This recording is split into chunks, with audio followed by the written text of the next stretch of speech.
तो बच्चों आज बहुत ही इम्पोर्टेंट टॉपिक है, इसको समझना है कि कुछ हमने अधिकार की चर्चा की है। इनका चर्चा किए हैं अधिकार का। ये मौलिक अधिकार है। क्या है?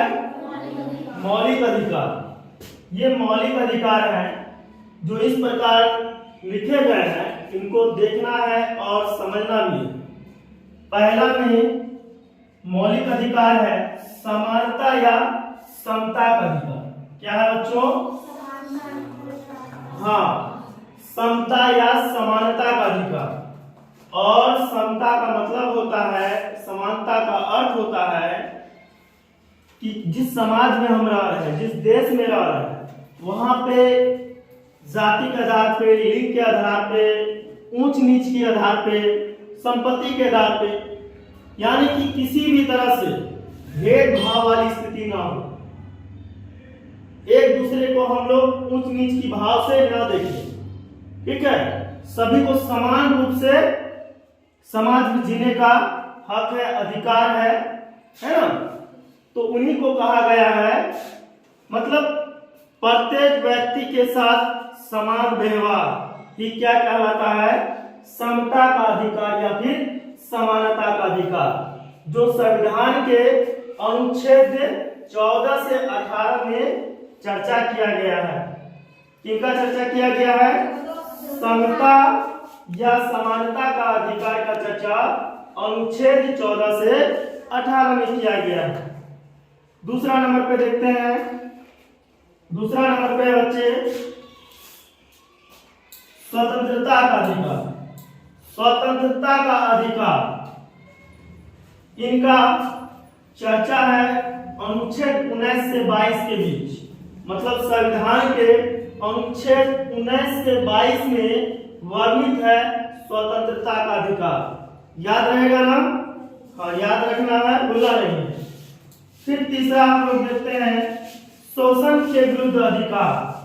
शोषण का मतलब होता है एक दूसरे का शोषण करना, दोहन करना, उसको प्रताड़ित करना, प्रताड़ना करना, है ना? चाहे किसी भी तरह का शोषण हो, ठीक है, उन्हीं को हम लोग बोलते हैं शोषण। तो शोषण के विरुद्ध जो अधिकार है, इनके खिलाफ जो को लड़ने का अधिकार है, ये संविधान के अनुच्छेद 23 से 24 के बीच में इसका चर्चा किया गया है। शोषण के विरुद्ध अधिकार संविधान के अनुच्छेद 23 से 24 के बीच में चर्चा की गई है। ठीक उसी प्रकार चौथा है धार्मिक स्वतंत्रता का अधिकार। क्या है बच्चों? जी, धार्मिक स्वतंत्रता का अधिकार, जो संविधान के अनुच्छेद 25 से 28 के बीच में इसकी चर्चा की गई है। धार्मिक स्वतंत्रता का अधिकार कहने का तात्पर्य यह है, कहने का मतलब यह है बच्चों कि जिस देश में हम लोग रह रहे हैं, हम लोग भारतीय संविधान में विश्वास रखते हैं, इस देश में धार्मिक स्वतंत्रता का अधिकार है हमें। ठीक है? अगर मेरी मर्जी हो, हम किसी भी धर्म को अपना सकते हैं, हम किसी भी देवी देवता को पूजा कर सकते हैं, है ना? ये बंदिशें नहीं है कि तुमको ये धर्म अपनाना ही होगा, इसी रीति रिवाज में तुमको पलना होगा, ऐसा नहीं है। मेरा मन जो करेगा वो करेंगे, क्योंकि संविधान का अनुच्छेद 25 से 28 में धार्मिक स्वतंत्रता का अधिकार हमको दे रखा है। ठीक है? इसलिए मेरी मर्जी है, हम किसी भी धर्म को अपना सकते हैं, है ना? हम किसी भी धर्म में आस्था रख सकते हैं, इसके लिए कोई तरह का रोक टोक नहीं होगा। पांचवा है बच्चों संस्कृति और शिक्षा संबंधी अधिकार। संस्कृति और शिक्षा संबंधी अधिकार। संस्कृति और शिक्षा से मतलब होता है, जो हम लोग शिक्षा का मतलब तो आप लोग जान ही रहे हैं, है ना? जो हम लोग ज्ञान केंद्र में शिक्षा ले रहे हैं, विद्यालय में शिक्षा ले रहे हैं, कोई शिक्षा से हमको वंचित नहीं कर सकेगा या करेगा। और जो संस्कृति सभ्यता, देश का कल्चर है, हम किसी भी संस्कृति सभ्यता को फॉलो कर सकते हैं, अपना सकते हैं, क्योंकि संविधान के अनुच्छेद 29 से 30 में इसकी चर्चा की गई है। और संविधान हमको संस्कृति और शिक्षा का अधिकार देता है।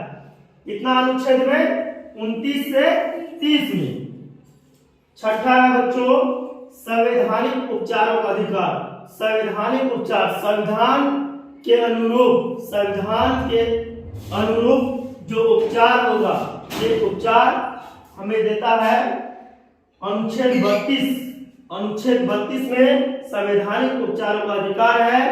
अनुच्छेद 32 के तहत हम संवैधानिक उपचारों का उपयोग हम कर सकते हैं। तो कैसा लगा आज का सेशन बच्चों? अच्छा लगा? चलिए ठीक है, आज यहीं तक रहने दीजिए, फिर नेक्स्ट हम लोग देखेंगे।